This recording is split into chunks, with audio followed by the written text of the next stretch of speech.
If that human is the most dangerous thing in this classroom, why is he the only one still taking notes? The question came from a trembling alien student seconds before the entire room went silent. No one answered. No one wanted to. Because sitting in the back row of Classroom 7 at Aurelia Galactic Academy, with a notebook open and a half-finished assignment in front of him, was Marcus Hale, a 19-year-old human from Earth who looked like the least threatening person in the room.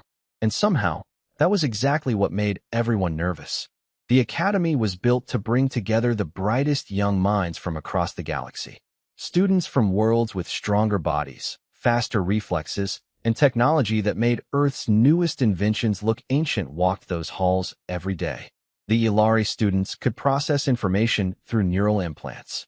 The Varkesian students were born with natural armor beneath their skin. The Erythian students could hear frequencies humans could not even detect. Compared to them, humans were considered ordinary, new, fragile, a species that had survived through tools instead of biology. Marcus had heard those comments before. He heard them during his first week at Aurelia. He heard them when students looked at his handwritten notes and laughed because he refused to use a digital memory implant. He heard them when someone asked him if Earth was really considered a death world, or if humans just gave their planet a dramatic name to make themselves sound impressive. Marcus never argued. He never tried to prove them wrong. That was what confused people the most. You know, you don't have to sit back here like you're hiding, Lyra Voss said one afternoon, dropping into the seat beside him. Marcus looked up from his notebook. Lyra was Ilari, with pale blue-silver skin and bright eyes that reflected the classroom lights.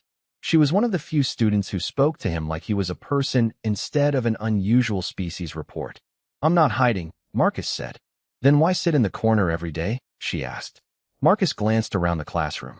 Hundreds of alien students moved between desks, talking about politics, science, and family histories from worlds Marcus had only read about. "Less distractions," he replied. Lyra smiled slightly. "That's the most human answer I've ever heard." Marcus almost smiled. Almost. That was another thing the students noticed about him. He was polite. He was calm. But he always seemed to be holding something back. Not fear. Not insecurity. Something else. Like he was constantly measuring the room. Counting exits. Watching movements. Reading people. Lyra had once asked him why he did that. Marcus simply said, "Habit." She didn't believe him. Nobody who grew up on a peaceful world developed habits like that. But Earth was not considered peaceful by every species in the galaxy. Earth was classified as a death world. A planet with unpredictable weather, extreme environments, and countless natural threats that had shaped humanity for thousands of years. Most alien students imagined Deathworlders as aggressive creatures. Warriors. Monsters. Marcus was none of those things. He was just a student trying to finish his engineering classes and earn his degree. At least, that was what everyone thought. Across the galaxy, people believed danger always looked dangerous. They expected claws, armor, weapons, and loud voices. They never expected someone sitting quietly in the back of a classroom, writing down homework assignments with a simple black pen. That misunderstanding was about to become the biggest mistake anyone at Aurelia Galactic Academy had ever made. Because on that morning, while Marcus was reviewing a physics assignment and Lyra was arguing with him about whether coffee was actually a reasonable human beverage, the classroom doors opened, and everyone stopped moving. A figure stood in the doorway, tall, armored, silent. Every student recognized the symbol on his uniform. The room changed instantly. Conversations disappeared. Chairs shifted backward. Security alerts began flashing across the walls. But Marcus Hale did not look up. He simply finished writing the last sentence in his notebook. And for the first time in years, everyone in that classroom wondered the same thing. Why was the only human in the room not afraid? The first thing Marcus noticed was not the weapon. It was the silence. A classroom filled with students from 12 different worlds had gone completely still, and Marcus knew silence was rarely accidental. He slowly placed his pen on the desk and looked toward the doorway. Standing there was Kale Draven. Even before the security systems identified him, everyone in the room already knew something was wrong. The Varkesian markings on his armor were impossible to mistake. He was not a student. He was not a visitor. He was a name that appeared in security briefings across the galaxy. A professional infiltrator. A person who specialized in entering places where nobody expected danger and leaving everyone wishing they had noticed sooner. The classroom display flashed red. Lockdown protocol activated. The heavy doors behind Kale sealed shut. A calm, automated voice filled the room. All students remain where they are. Security personnel have been notified. But nobody listened to the announcement. Fear moved faster than any alarm. Chairs scraped against the floor. Students backed away from the doorway. Some activated personal shields. Others reached for emergency communication devices with shaking hands. Lyra looked toward Marcus. She expected to see the same fear she felt. Instead, she saw him studying Kale. Not staring, not challenging him, studying him. "Marcus," Lyra whispered, "why are you still sitting?" Marcus did not answer immediately. His eyes moved briefly across the room. The exits, the windows, the positions of every student. Then he looked back at Kale. Because standing would not help right now. Lyra frowned. "There is a dangerous person in our classroom. I noticed. And you are just sitting there?" Marcus finally turned toward her. His voice remained quiet. Everyone else is reacting to what he wants them to see. Lyra did not understand. Nobody did. Kale stepped farther into the room.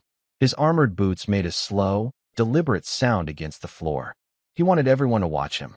He wanted fear. That was how people like him controlled situations. He had walked into hundreds of rooms before. He knew what happened next.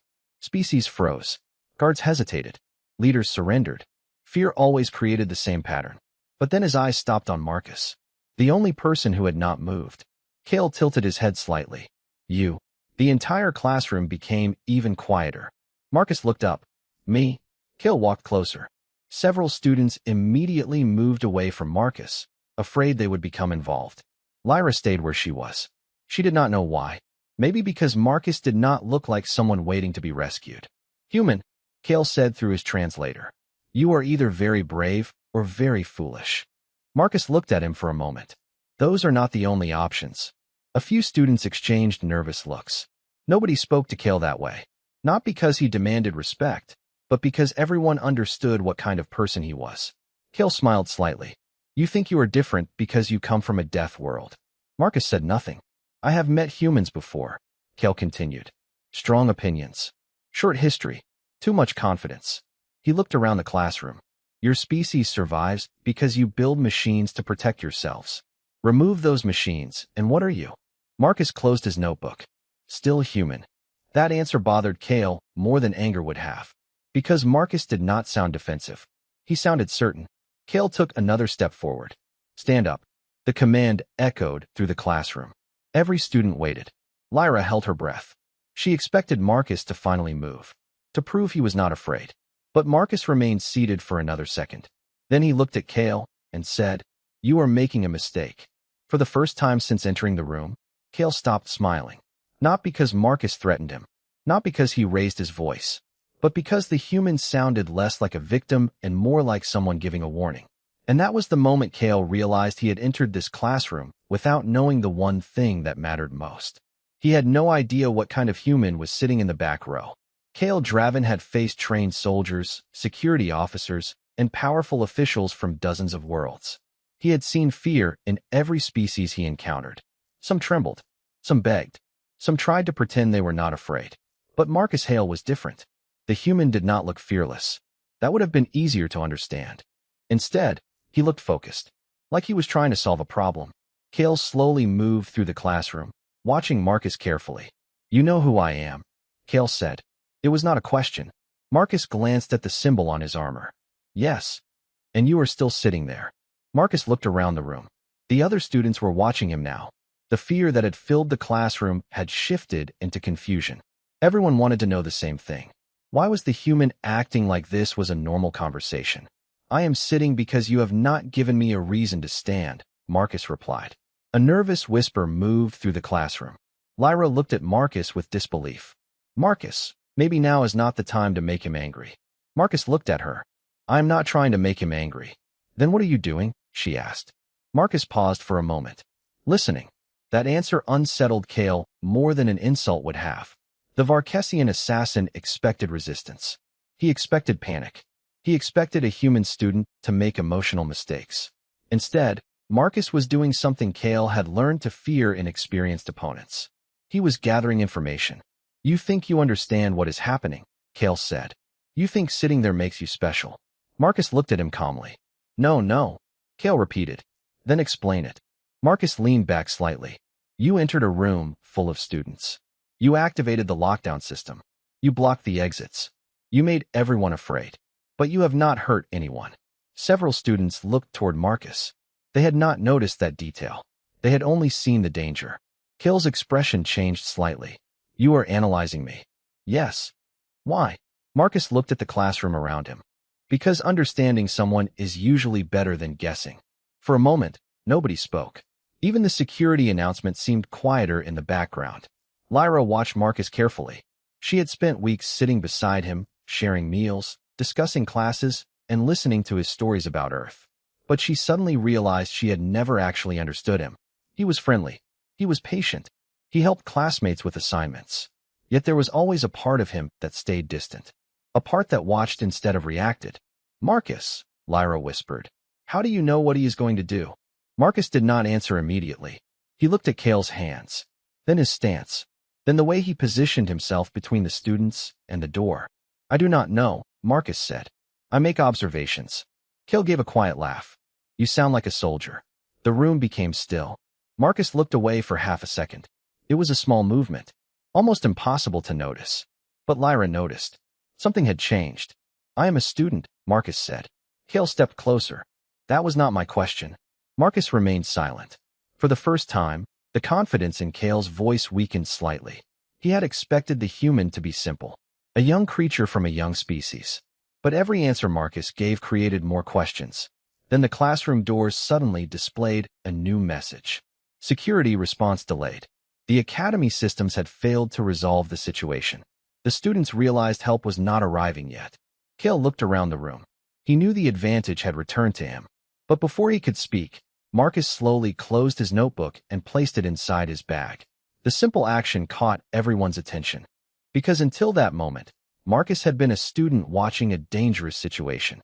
Now, for the first time, he looked like someone preparing for what came next. Lyra noticed his expression change. Not anger, not fear, something colder. Focus. And somewhere deep inside the classroom, every student felt the same strange thought. Maybe Marcus had not been ignoring the danger. Maybe he had been waiting to see if he could avoid becoming it. The moment Marcus closed his notebook, Cale Draven understood something had changed. Until then, the human had been a student. Quiet, observant, almost invisible. But now the room felt different. Marcus was no longer waiting for the situation to end. He was preparing for it to continue. Cale tilted his head slightly. So that is when you decide to move? Marcus did not answer. He looked toward the other students first. Everyone needs to move away from the center of the room. Nobody moved at first. They were too surprised that Marcus was giving instructions. Then Lyra noticed something. Marcus was not speaking like a scared student. He was speaking like someone who had already considered every possible outcome. You heard him, Lyra said. Her voice was still nervous, but steady enough to make others listen. The students slowly moved toward the walls. Cale watched them with curiosity. You believe they will follow you? He asked. Marcus looked at him. They do not have to believe me. They just need to stay out of the way. Cale smiled. You really are unusual. The Varkesian stepped forward. Marcus remained calm, but his attention never left him. Every movement mattered. Every pause mattered. Cale suddenly moved faster than most students could even follow. Several students gasped and stepped back. Marcus shifted at the exact moment he needed to, avoiding the sudden movement without panic. He did not fight back. He simply created distance. Cale stopped and looked surprised. Not because Marcus had avoided him, because Marcus had done it without hesitation. Interesting, Cale said. Your reactions are better than expected. Marcus glanced toward the damaged classroom equipment. You are stronger than most people here. You know that. You are using that confidence to control the room. Cale looked amused. And you think you can control it better? No, Marcus replied. I think you are making mistakes. That answer irritated Cale. Not because it was insulting, but because Marcus said it like a fact. Cale moved again, trying to force Marcus into a predictable response. But Marcus did not react the way everyone expected. He did not challenge him directly. He used the environment. A fallen chair, a narrow space between desks, the position of the emergency exits. Small details that most people ignored. To everyone watching, it looked simple. But Lyra began to understand. Marcus was not stronger because he was bigger. He was not faster because humans had better biology. He was different because he paid attention to things others ignored. Kale stopped near the center of the classroom. You are hiding something. Marcus looked at him. Everyone is hiding something. Not like you. For the first time, Marcus hesitated. Only for a moment. But Lyra saw it. There was a story behind his silence. Something from Earth. Something he never talked about. Before Kale could press further, the classroom security system changed. The lights shifted from red to white. A message appeared on the wall. External response team arriving. The situation should have ended there. Everyone expected Kale to retreat. But he did not. Instead, he looked directly at Marcus. I was curious before. His voice became quieter. Now I want to know what you are. Marcus stood still. The entire classroom watched. Then Marcus finally answered. A student. Kale almost laughed. That is what you want them to believe. Marcus said nothing. The security doors began unlocking behind Kale. The sound echoed through the room. The students thought the danger was finally over. But Marcus knew something was wrong. Kale had not been trying to escape. He had been testing him, studying him, waiting for a reaction. And now Marcus understood the truth. This was not just an attack. It was a message. Someone had sent Kale here because they wanted to know what Earth had really sent to the Academy. Marcus looked at Lyra. Stay with the others. She stared at him. Marcus, what are you going to do? He looked back at the doorway where the security team was about to enter. Find out who wanted him here. And for the first time that day, Marcus was no longer wondering what Kale would do next. He was wondering who was watching. The security doors unlocked with a heavy mechanical sound, but nobody in the classroom moved. The students had expected relief. They expected the arrival of Academy security to end the nightmare that had interrupted their ordinary school day. Instead, Marcus Hale stood perfectly still, watching Kale Draven instead of the doorway. That was when Lyra realized something important. Marcus was not waiting for help. He was waiting for answers. The first security officers entered the classroom with careful steps, their uniforms displaying the Academy crest. Their leader, Captain Elena Ward, immediately scanned the room. Everyone remained calm. The situation is under control. But Marcus noticed something nobody else did. The security team was too calm. Not relaxed. Controlled. Like they already knew what they were walking into. Kale noticed it too. He looked toward the officers, then back at Marcus. You saw that? Marcus said nothing. Lyra looked between them. Saw what? Marcus quietly replied. They were expecting him. The room became silent again. Captain Ward looked directly at Marcus. For a brief moment, her expression changed. Not fear. Recognition. Mr. Hale, she said. You should step away from this situation. Marcus studied her carefully. Why? Because this is no longer a classroom matter. Then why was someone able to bring a classified weapon into a restricted academy building? The captain did not answer immediately. That pause told Marcus enough. Lyra noticed the exchange and moved closer. Marcus, what is happening? He looked at her. I do not know yet. You seem pretty sure for someone who does not know. Marcus looked back at Kale. I know someone wanted a reaction. Kale smiled from across the room. Finally, you understand. Everyone turned toward him.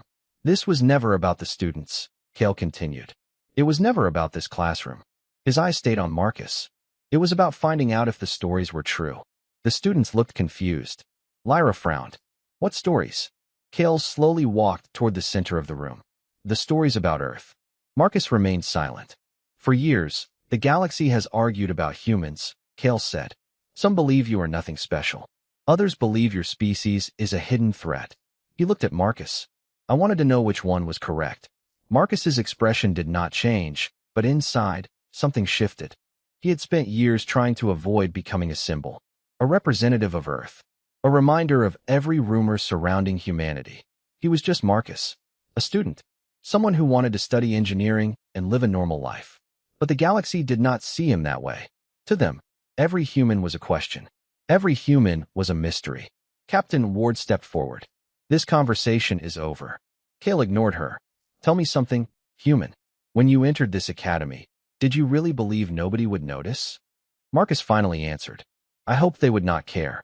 That response surprised everyone, even Kale, because it was not pride. It was honesty. Marcus looked around the classroom. He saw frightened students, confused faces, people who had spent months judging him without knowing him. He did not want them to see a weapon. He did not want them to see a monster from a distant planet. Earth does not send students here to intimidate people, Marcus said. We send them to learn. Cale studied him. And if someone forces you to stop learning? Marcus looked at him quietly. Then I adapt. Those two words stayed in the room. Simple, calm, almost ordinary. But Cale understood something now. Human strength was not about wanting conflict. It was about being prepared when conflict arrived. Then the classroom screens suddenly flickered. A message appeared from an unknown source. One sentence. No explanation. No identification. Only a warning. Observation complete. Human response confirmed. Lyra stared at the screen. Who sent that? Nobody answered. Because everyone already knew the truth. Cale had not been the only one watching. And whoever was behind this had just learned something about Marcus Hale that even he had hoped to keep hidden. The message on the classroom screen remained for only 3 seconds before disappearing. 3 seconds was enough. Enough for every student to see it. Enough for Marcus Hale to understand exactly what had happened. Observation complete. Human response confirmed. This was never a random incident. Cale Draven had not entered the classroom because he wanted control. He had entered because someone wanted data. They wanted to know how a human would react under pressure. Captain Elena Ward immediately turned toward the security console. Her expression changed for the first time. Lock the network access points, she ordered. 2 officers moved quickly toward the control panel. Whoever sent that message is still connected. Lyra looked at Marcus. You knew this was a test? Marcus shook his head. No. Then how did you know something was wrong? Marcus looked at the screen where the message had appeared. Because real threats want results. This wanted a reaction. Cale gave a quiet laugh. You are learning faster than expected. Everyone looked at him. The room had forgotten something important. Cale was still there. Still calm. Still watching. Captain Ward stepped between him and the students. Your role in this is finished. Cale looked at her. You still do not understand. His voice was calm, almost disappointed. I was never the main objective. The classroom fell silent. Lyra's expression changed. Then what was? Cale looked directly at Marcus. Him. Marcus did not move. But he felt the weight of those words. For years, he had avoided attention. He avoided arguments. He avoided proving anyone right about the rumors surrounding humans. But now someone had traveled across the galaxy just to find out what happened when a human stopped pretending to be ordinary. Captain Ward looked at Marcus carefully. Mr. Hale, there is something you should know. Marcus turned toward her. What? She hesitated. Your transfer records were flagged before you arrived. Lyra looked surprised. Flagged? Not because of anything you did, Ward explained. Because of where you came from. Marcus understood immediately. Earth. The word nobody said out loud. The planet that many alien civilizations still did not understand. Cale stepped closer. Your people tell the galaxy you want peace. He looked around the classroom. But peace is easy when nobody challenges you. Marcus stared at him. Is that why you came? No, Cale replied. I came because I wanted to know if the stories were exaggerated. And Cale was silent for a moment. Then something unexpected happened. He smiled, but it was not arrogance anymore. It was uncertainty. They were not exaggerated. The students exchanged confused looks. The most dangerous person in the room had just admitted he had been wrong. But before anyone could process it, the academy lights flickered. The security systems shut down one by one. A second message appeared across every screen in the classroom. This time, it was not a warning. It was a command. Retrieve the human subject. Captain Ward immediately moved toward the console. That is not academy authorization. Cale looked at the message and his expression changed. For the first time, Marcus saw something unexpected from him. Concern. Who sent that?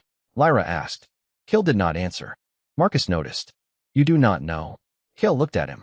No, that was the first honest answer he had given all day. The person controlling the situation was not Cale. He was only a piece on the board. Marcus looked toward the classroom doors as the locking system activated again. Whoever was behind this was no longer interested in watching. They were making a move. Lyra stepped closer. Marcus, what do we do? Marcus looked around the room. At the frightened students. At the disabled security systems. At Cale, who was suddenly no longer acting like an enemy. And then Marcus made a decision. We stop letting them decide how this ends. Cale studied him carefully. You really are different. Marcus looked back. No, I am just done being underestimated. The classroom doors began to shake under the pressure of the emergency systems. Somewhere beyond those doors, someone was coming for the human student from Earth. And this time, Marcus was not going to sit and observe. The emergency lights in Aurelia Galactic Academy turned from white to deep amber, casting long shadows across the classroom. The message on the screens had vanished, but its meaning remained. Retrieve the human subject. Marcus Hale stood near the center of the room, looking at the locked doors. For the first time since Cale Draven entered, the students did not see Marcus as someone calm. They saw him as someone prepared. Lyra noticed the difference immediately. "Marcus," she said quietly, "you are not surprised." Marcus looked at her. "I am concerned. That is not the same thing." "No," he glanced toward the security panel. "It is not." Cale watched him carefully. The confidence he had shown earlier was gone. Not replaced by fear, but by caution. "You understand now," Cale said. Marcus turned toward him. "Understand what?" "That I was not the danger." The words changed the atmosphere instantly. The students looked between them, confused. Cale Draven had entered the classroom as a threat. Now he was warning them about someone else. "You expect us to trust you?" Captain Elena Ward asked. Cale looked at her. "No," he paused. "I expect you to survive long enough to ask better questions." That answer did not comfort anyone. But Marcus noticed something important. Cale was not trying to escape. He was not trying to continue the situation. He was trying to prevent something worse. Then the classroom speakers activated. A new voice filled the room. Calm, professional, almost friendly. "Marcus Hale, please come to the main entrance. This is a misunderstanding that can be resolved peacefully." Lyra looked at the speakers. "That sounds like Academy security." Marcus shook his head. "No, how do you know?" Marcus listened carefully. "Because they are trying too hard to sound harmless." Captain Ward moved toward the communication system. "Identify yourself." A short pause followed. Then the voice answered. "Senior Research Division, Aurelia Academy." Cale immediately looked up. "Impossible." Everyone noticed. "What?" Lyra asked. Cale's expression became serious. "The Research Division does not contact students directly." Marcus looked at him. "Who does?" Cale did not answer. That silence told Marcus enough. Suddenly, the classroom floor display changed. A map of the academy appeared. Several restricted areas were highlighted. The students watched as one location flashed repeatedly. The archive wing. Marcus recognized the location. "What is there?" Lyra asked. Captain Ward answered quietly. "Historical records." Cale shook his head. "Not only that." He looked at Marcus. "Human history files." The room went silent. Marcus felt a strange weight in his chest. Not fear. Something closer to frustration. He had spent his entire life trying to be seen as an individual. A person, not a representative of Earth. Not a symbol. But here he was again, reduced to a mystery someone wanted to study. "They are not interested in me," Marcus said. Lyra looked confused. "What do you mean?" "They are interested in what they think I represent." Cale nodded slowly. "That is why you are dangerous."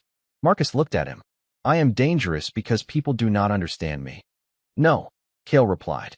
"You are dangerous because when people misunderstand you, you still choose restraint." Before Marcus could answer, the classroom doors unlocked. Everyone froze. They expected security officers. Instead, a single figure appeared in the doorway. An elderly alien scientist wearing a simple research coat. His name appeared on the identification panel. Dr. Valensor, one of the most respected researchers in the galaxy. He looked directly at Marcus. "I apologize for this situation." Marcus studied him carefully. "Then explain it." Dr. Sur hesitated. "We needed confirmation." "Confirmation of what?" The scientist looked at the human student standing in the middle of the classroom. "Whether the stories about Earth were true." Marcus stared at him. "And now you know?" Dr. Sur looked uncomfortable. "Now we know we were asking the wrong question." The room became completely silent. "The question was never whether humans are dangerous," the scientist continued. "The question was why a species capable of surviving a death world would choose to be gentle." For the first time that day, Marcus had no immediate answer.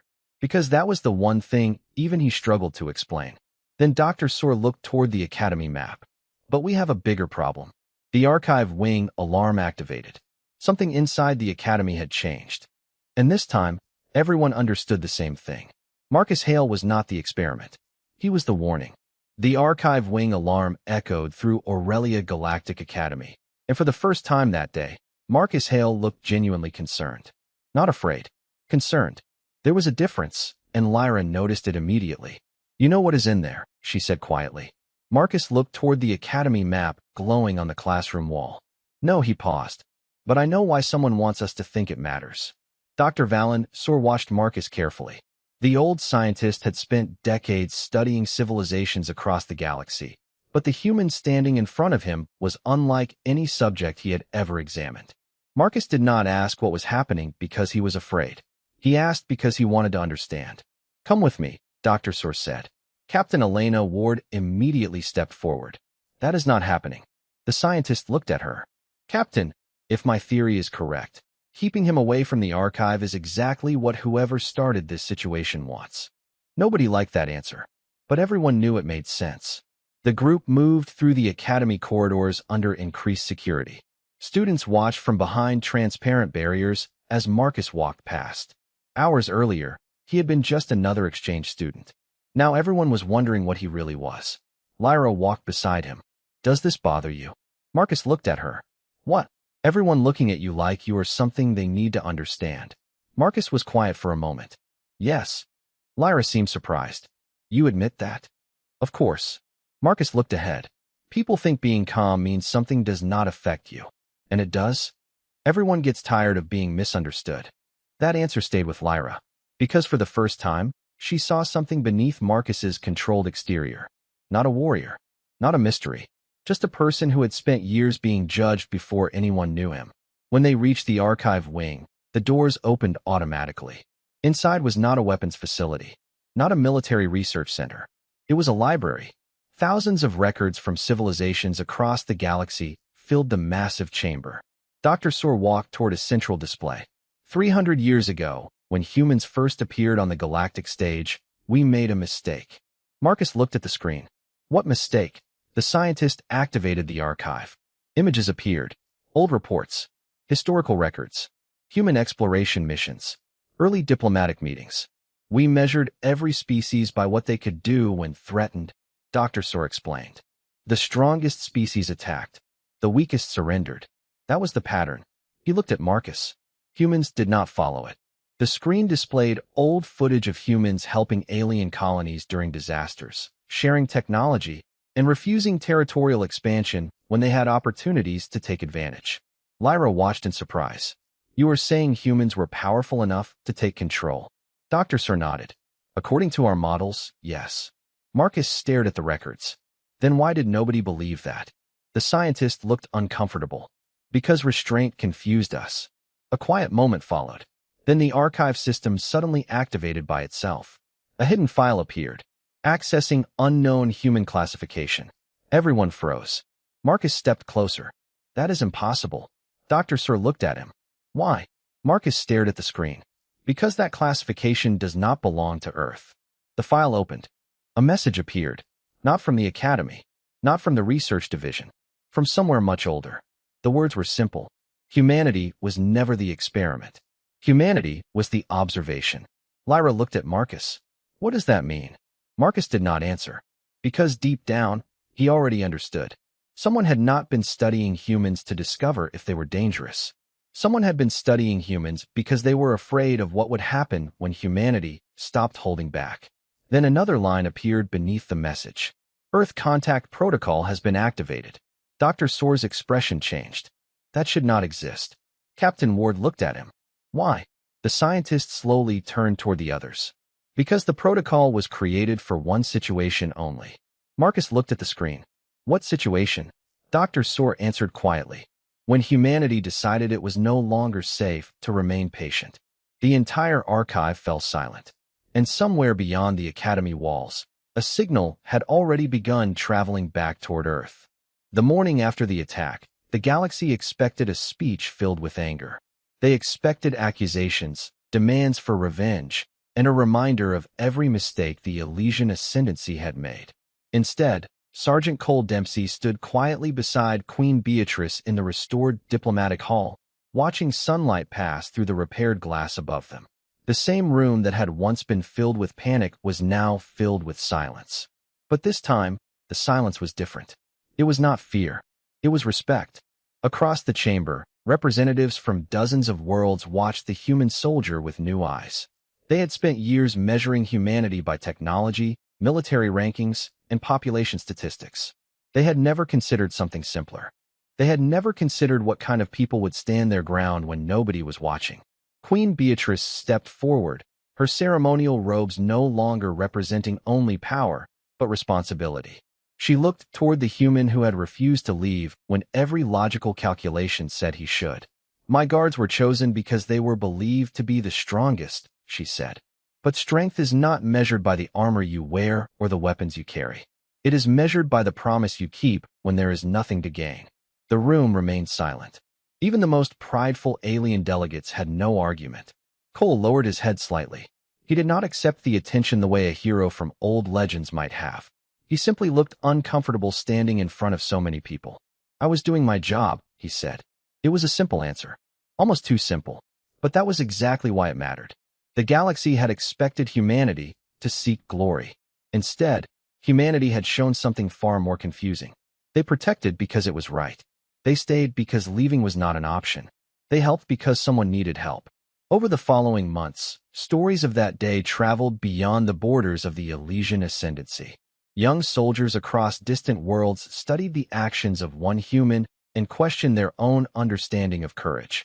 Leaders who once saw humans as unpredictable began to see them differently, not as a species looking for conflict, but as a species that understood the cost of it. Queen Beatrice eventually offered Cole a place among the royal guardians, an honor rarely given even to the greatest warriors of her civilization. He respectfully declined. When asked why, his answer became one of the most repeated human sayings across the galaxy. "A shield does not stand there to be admired. It stands there because someone needs it." Years later, historians would debate the political consequences of that day. They would analyze treaties, alliances, and military changes. But ordinary people remembered something else. They remembered that when everyone else calculated the risk, one human calculated the responsibility. The galaxy had searched for proof that humanity was dangerous. Instead, it discovered something much harder to understand.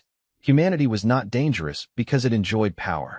Humanity was dangerous because it had the discipline to hold that power back. And when the universe finally learned the difference between weakness and restraint, it never looked at Earth the same way again.